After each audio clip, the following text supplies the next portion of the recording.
The call came in on a Tuesday morning in late October while I was standing on a frost-slicked gravel pad outside a compressor station near Fox Creek, trying to read a pressure gauge through fogged safety glasses. My broker, calling midweek, which she never did. "Harvey, I need you to talk me through something," she said, and her voice had that careful tone, the kind people use when they're about to say something they'd rather not. "We received a liability claim against your property on Glenora Avenue. A woman is claiming she sustained a knee injury on your back steps. She says she was a paying guest at your residence through a vacation rental platform." I remember pulling the phone away from my ear and staring at it for a second. The compressor station hummed behind me. Wind came off the fields. "I don't rent my house," I said. "That's what I assumed, which is why I called you directly. I'm 54 years old.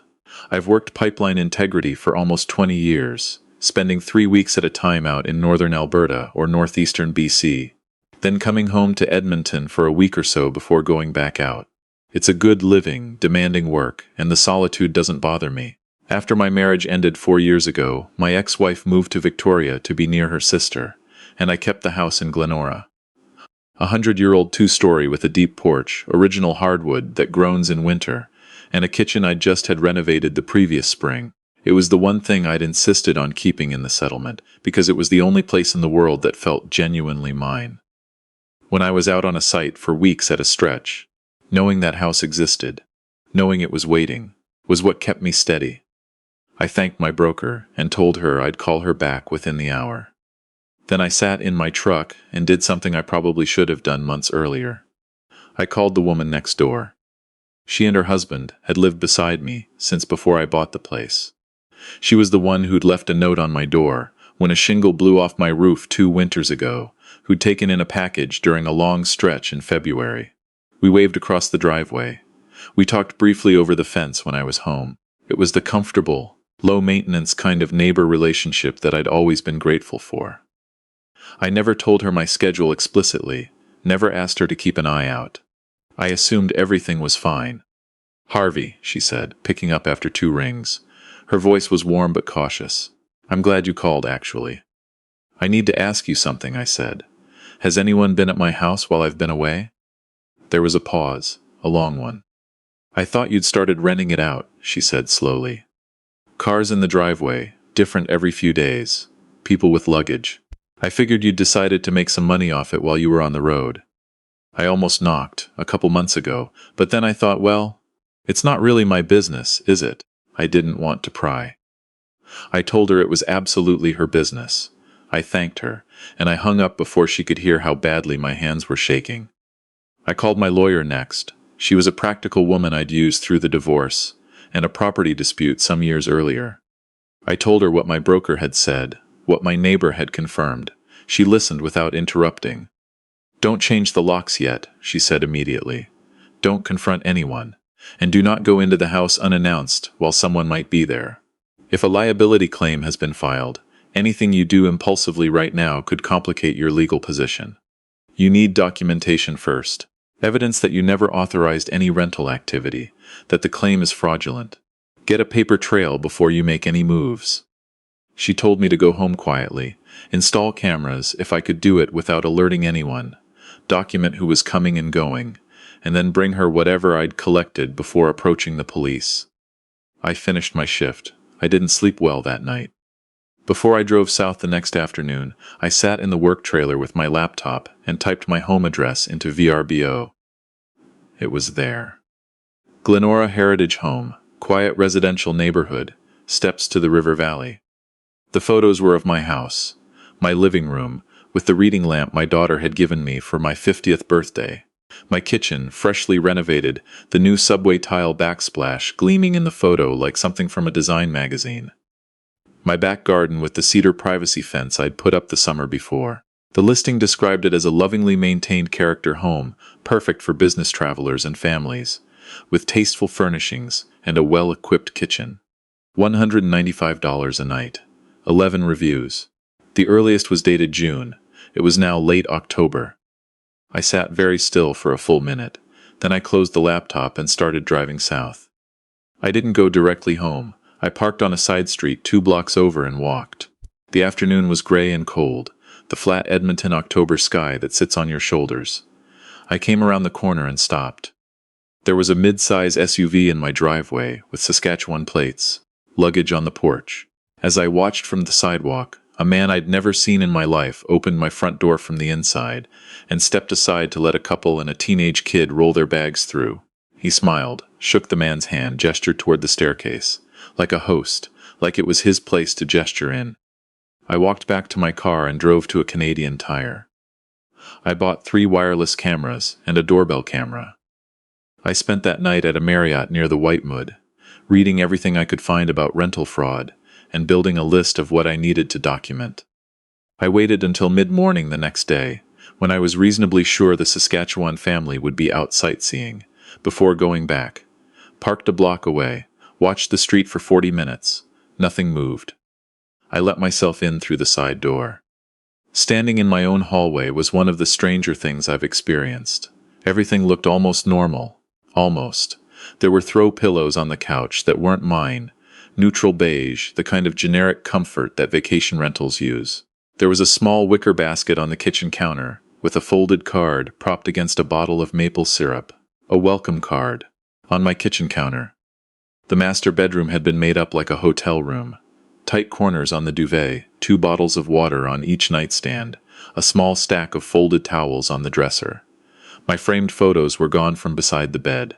I opened the closet. My clothes had been pushed to one side. Extra blankets and pillows occupied the remaining space. I moved methodically through the house without letting myself react. The fridge had been restocked with basics: milk, eggs, orange juice, a 6-pack I didn't recognize. In the bathroom, travel-sized shampoos and soaps sat in a little wicker basket. A laminated card in the shower read, "Welcome. Towels are in the linen closet. Wi-Fi password is on the fridge." My Wi-Fi password, on a laminated card in my shower.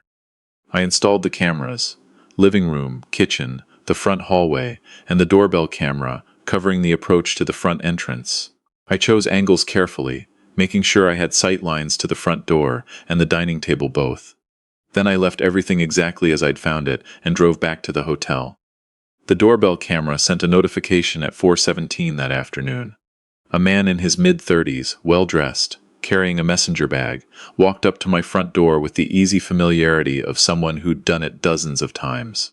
Short hair, clean-shaven, the organized look of a person who manages things for a living. He punched a code into a lockbox mounted below my doorbell. A lockbox I had never installed, had never seen before in my life, retrieved a key, and let himself in. He moved through my house like someone who knew exactly where everything was. Checked the kitchen, opened the fridge, glanced around, made a call, standing at my dining table. Left 40 minutes later. The Saskatchewan family returned around 6. He came back at 8, spoke to them briefly at the door, answered what appeared to be a few questions. Professional. Smooth. Whatever he was charging per night, he was clearly earning the guest experience portion of it. I watched all of this on my tablet in a Marriott room, and I felt a specific kind of cold that has nothing to do with temperature. Over the next 3 days I documented everything. He came by once or twice daily. On the second day, a woman joined him. She arrived in a small hatchback with a camera bag and a laptop. They sat at my dining table and went through what appeared to be a spreadsheet on her screen. She had the camera out at one point and took a few fresh photos around the kitchen, probably for an updated listing. I managed to capture a clear screenshot of her laptop screen when she angled it toward the camera, a calendar view of bookings, dates, and dollar amounts, 3 properties listed along the top. Mine was the middle one. Her name was Nina. Kyle used it when he addressed her from across the table. A marketing consultant, I found her quickly. Website, Instagram, a portfolio of staged interior photos. Several of the images I recognized as mine, others weren't. She handled the visual side of it, photography, guest communications, the welcome cards. Kyle had a LinkedIn profile, describing himself as a short-term rental property specialist, working in the Edmonton market. I still didn't understand how he'd gotten into my house, how he'd had a key made, or how he'd known when I'd be away. I went back through the footage looking for anything I'd missed. Late on the second afternoon of surveillance, a truck had pulled up and parked outside. Dark blue half-ton, magnetic sign on the door. I paused the footage and zoomed in. A crane and wrench logo, a company name I recognized before I'd even fully read it. The contractor who'd renovated my kitchen. I sat with that for a long time. He had been in my house for 3 weeks last spring. I'd given him a spare key for convenience, so he could start before I was up in the mornings, so he could lock up on evenings when I had to leave the site early. At the end of the job, he'd texted me to say he'd left the key under the mat.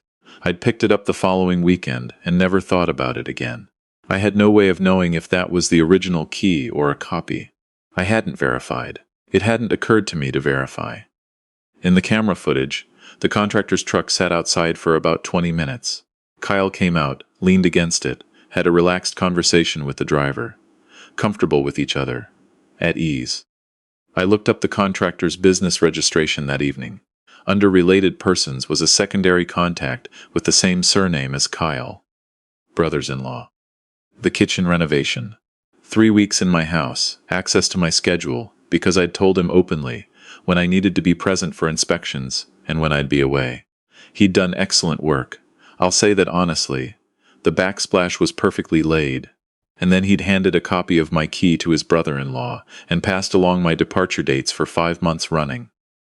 I heard them clearly on the third morning of surveillance, through the camera microphone. Kyle was on a phone call at my kitchen table, eating toast. "No, we're good until the 28th, he said, relaxed. "Pipeline guys are ideal, 3 weeks gone, 1 week back. Reg texts me when the departure is confirmed. Yeah, 2 more bookings already locked in after this one. I'll send you the splits." Reg, the contractor's name. I stood up from the hotel chair and went to the window, and looked at the river valley for a while. The next morning I walked into the Edmonton Police Service downtown division with my tablet, a USB drive, and a folder of printed screenshots. The detective who called me 2 days later had worked fraud cases before. She listened carefully and moved quickly once I laid out the connection to the contractor. What I'd brought her wasn't just a single property. It was a structure. Kyle and Nina ran the rental operation. The contractor identified and recruited suitable properties through his renovation business, targeting homeowners who traveled frequently, who lived alone, who trusted him with spare keys. He tipped Kyle off. Kyle listed the properties. Nina managed the bookings and the guest experience. The contractor got a cut. The detective pulled contracting records and work permits. He had done renovation work on at least 12 properties in Edmonton over the past 2 years, mostly in Glenora, Crestwood, and Windsor Park. They began working down the list. Within a week, they'd confirmed 3 other property owners who had been victimized. One of them, a geologist doing rotation work in the Northwest Territories, had no idea his Crestwood home had been generating vacation rental revenue for 7 months. He thought his utility bills had gone up because of the rate increases. Across the 4 properties combined, the operation had brought in over $90,000. The sting happened on a Wednesday afternoon in mid-November. The detective waited until Kyle and Nina were both at my property for a guest check-in. A retired couple from Red Deer who'd booked a long weekend. When officers knocked, I was standing on the sidewalk behind them. The look on Kyle's face when the door opened wasn't quite what I'd expected. It wasn't shock. It was more like the slow recognition that a long calculation had come out wrong. The couple from Red Deer had no idea. They'd found the listing on VRBO. It had good reviews. The photos looked beautiful. They'd paid in good faith. The detective spoke to them gently. Their stay was arranged elsewhere at no cost, their rental fee refunded. They were apologetic and shaken, and I couldn't find it in me to be anything but sorry for them. They were victims in this too. Kyle was charged with fraud over $5,000, break and enter, theft of services, and conspiracy to commit fraud. Nina faced fraud and conspiracy charges for her role managing the listings and collecting payments. The contractor was charged with fraud, breach of trust, and conspiracy. His contractor's license was suspended within weeks of the charges being filed, before the case had even gone to trial. Alberta Labour moved on that faster than I expected. The trial came the following spring. I testified twice. The prosecutor built the case on my camera footage and the financial records subpoenaed from the rental platforms. Both VRBO and Airbnb cooperated once presented with court orders. The booking histories, the payment transfers, the guest communication logs. It all made it very difficult to argue that anything about the scheme had been accidental or ambiguous. Kyle's lawyer tried to frame it as a property management arrangement that had gone wrong, a miscommunication about authorization. The judge's expression during that argument told me most of what I needed to know about how it would go. Kyle received 22 months in provincial custody and 5 years of probation. Nina received 14 months and probation. The contractor got a suspended sentence and probation on account of his cooperation with the investigation, but he will never hold a contractor's license in Alberta again. All three were ordered to pay restitution split among the 4 property owners. My share came to just over $11,000, covering my legal fees, the utilities that had spiked across 6 months of near-constant occupancy, and the cost of having a professional crew come in and do what I can only describe as a complete resetting of my home. My broker confirmed the liability claim. The slip and fall from the guest who'd injured her knee on my back steps was withdrawn once Kyle's criminal conviction was entered into the record. The claimant's lawyer apparently decided not to pursue a case where the property was the subject of a fraud conviction. I genuinely hope her knee healed. She thought she was renting a legitimate vacation home. She wasn't responsible for any of it. I still live in that house. I want to be clear about that, because there were months after the trial when I walked through those rooms and felt like a stranger in my own space, and I thought seriously about selling. But eventually I decided that walking away would be giving up something I hadn't agreed to give, and I'd already had enough taken without my consent. I replaced every lock with smart locks the week after the sting. No physical keys at all now, access codes only, controlled from my phone, deactivated the moment anyone's work is finished. I installed a proper alarm system through a monitoring company, and I set up a direct text chain with my neighbor, with one explicit instruction. If you see people at my house and haven't heard from me directly, please text. Don't assume I've made a decision you just don't know about. She felt terrible for months that she hadn't called sooner. I told her not to. I'd never told her the baseline. I'd assumed that was obvious. It wasn't, and that assumption cost me more than the money did. The geologist, whose Crestwood house had been used for 7 months, discovered that guests had gone through boxes of personal documents stored in a basement closet. Records he hadn't looked at in years. One of the other owners, a nurse who worked extended contracts in rural Manitoba, found that her family photos were still visible on the walls, in the background of the listing's promotional images, appearing in online reviews. Strangers had commented on how cozy and personal the decor felt. She had to contact VRBO to have the images removed from the internet. That process took longer than it should have. I think about that often, the way intimacy becomes a selling point.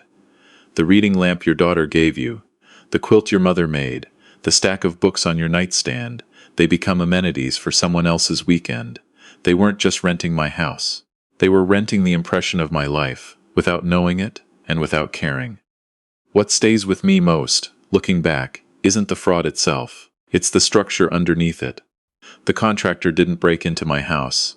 He walked in through the front door on a legitimate job, earned my trust, did excellent work, and quietly kept the means to return.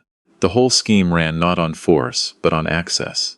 Access I'd handed over voluntarily, because I needed work done and trusted that the systems around me functioned the way they were supposed to. If you travel for work or own a property you're away from regularly, I want to be direct about a few things I wish I'd known before October of last year. Search your home address on VRBO and Airbnb right now.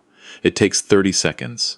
The 30 seconds you spend not finding your listing is worth every one of them. Use smart locks or temporary access codes for contractors. Don't hand out physical keys and rely on getting them back. Verify that a returned key is the original. Better yet, eliminate the variable entirely. Generate a code, watch the work get done, deactivate the code when they leave, and you never have to wonder. Tell your neighbor the simple version. I'm away a lot for work, and if you see unfamiliar people at my place and haven't heard from me, here's my number. That's all it takes. My neighbor would have called me in July if I'd said that to her once. Instead, she spent 4 months, assuming I'd decided to become a vacation rental host. Watch your utility bills. Mine had been elevated for months on end. I have them on automatic withdrawal, and I don't look carefully when I'm in the field. I should have. And if something doesn't add up, a call from your insurance broker, A strange notification. A neighbor's comment that catches you sideways. Take it seriously immediately. Start gathering information the same day. I got justice, in the legal sense of that word. The people responsible were convicted. The contractor's business is gone. The operation was shut down. The restitution covered the measurable losses. But none of that gives back what it actually cost, which is the uncomplicated sense that my house is simply my house. Private and safe and waiting for me at the end of a long drive south. I'm working on getting that back. Most days I'm closer than I was a year ago. The porch light still comes on when I turn onto my street. I still feel something settle in my chest when I see it through the windshield. I just also check the camera feed on my phone at the red light before I pull into the driveway. Every single time. That part didn't used to be there, and I don't think it's going away soon. But I check the feed, and the house is quiet, and I pull in. That's enough, most nights. That has to be enough.